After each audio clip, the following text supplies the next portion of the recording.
Good morning, children. Welcome to your science e-learning class again. Children, today we will start lesson number 5, that is transfer of heat. In this chapter, we will study how heat gets transferred through matter. Now let us try to understand how it takes place. Children, as you know that all matters are made up of atoms and molecules, and these atoms and molecules are continuously in motion producing heat energy. This heat energy gets transferred from one place to another in three different ways, that is conduction, convection and radiation.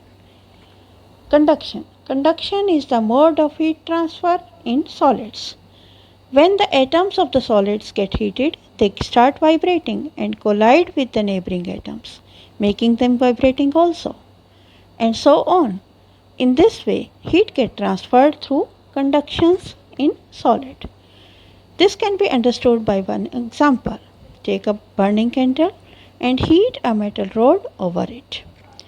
You will see that after a few minutes it would be very difficult for you to hold the metal rod as it becomes hot. Why it happens? It happens due to the conduction of heat through the metal rod. There are two conditions required for conduction to take place. First, there should be temperature difference between the two bodies or the two ends of the same bodies. And secondly, the two bodies should be at different temperature, should be in direct contact with each other. Without these two conditions, conduction cannot take place. On the basis of conduction, we can say the materials can be classified into two categories: good conductors and bad conductors. The material which conduct heat easily through them are called good conductors of heat. All metals like copper, gold, silver, aluminium, iron, brass, etc. are good conductor of heat. Poor conductor, the material which do not conduct heat through them are called poor conductors of heat. These are also called as insulators of heat. Wood, brick, plastic, paper, glass, glass wool, wool, cotton, ice, snow and air. These are some examples of poor conductor or insulators of heat. The second mode of heat transfer in matter is convection. It is the process by which heat is transmitted in liquids and gases through the actual movement of the molecules. Liquids and gases are bad conductor of heat, and so heat is not transmitted through them by conduction. So, in liquids and gases, how does the heat transfer take place? Let us see. When liquids and gases are heated, they expand and become less dense, and so their molecule rises up. The molecules from the cooler portion flow downward to take their place. These molecules get heated and rises up again. This process continues and result in the formation of a current called convection current. Now let us learn about some applications of convection currents. Smoke and hot gases from factories and houses rises up the chimney due to convection current. Convection currents are also responsible for winds to blow because winds are caused when the hot air from the equator rises up and cooler air from north and south pole comes to take its place. Convection currents are also responsible for monsoon winds. Monsoons are caused due to the difference of temperature between the heated land and the surrounding cooler oceans. Another example of convection current is land breeze and sea breeze.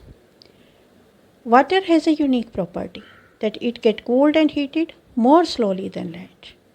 And due to this property of water, to heat up and cool down slower than the land breeze and sea breeze are caused. During the daytime, land become warmer than sea. So the air above the land become warmer and rises up. and the cooler air from the sea comes to take its place, and sea breeze blows. During the night, the land cools faster than the sea, so the warm air above the sea rises up and cooler air from the land blows towards the sea. This results in land breeze.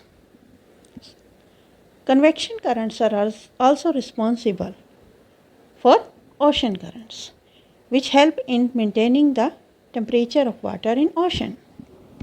The third mode of heat transfer is radiation. If we stand in front of a fire on a winter day, how do we feel? Yes, we feel hotter. Here, we receive heat by a third way of heat transfer, in which heat energy is transferred from one body to another exactly in the same manner as the light flows.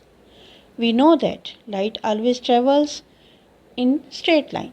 In radiation, heat is also transmitted from one body to another in straight line, in all directions and at a very great speed, without the aid of any intermediate particle or without any medium. So we can say during radiation, the heat transfer doesn't require any medium. Heat is radiated from the sun to the earth by radiation. Then we can say sun radiate heat, and the heat of the sun is called as radiant heat. All hot objects, whether it is solid, liquid or gas, they radiate heat. The amount of heat radiated by hot body depends upon the temperature and its color as well as its nature. There are many applications of radiations in our daily life. White and light colored clothes are more suitable in summer because they absorb very little amount of heat of the sun and thus keep our body cool during summers. Similarly, dark colored clothes are more suitable in winter season because they absorb most of the radiant heat of the sun and keep our body warm and protect us from cold. Room heaters have polished reflectors at the back of the heating element so that they absorb very little amount of heat and can reflect most of the heat. The base of the cooking utensil is painted back so that it can absorb more heat and cook food easily. So children, that is all about chapter number 5, transfer of heat. Children, read the lesson at least twice, and after that do check points and bookwork in your book and write question answers in your notebook and try to understand the concepts. So children, we will meet in the next class with the next chapter. Till then, stay home, stay safe and protect yourself from COVID-19. Thank you children.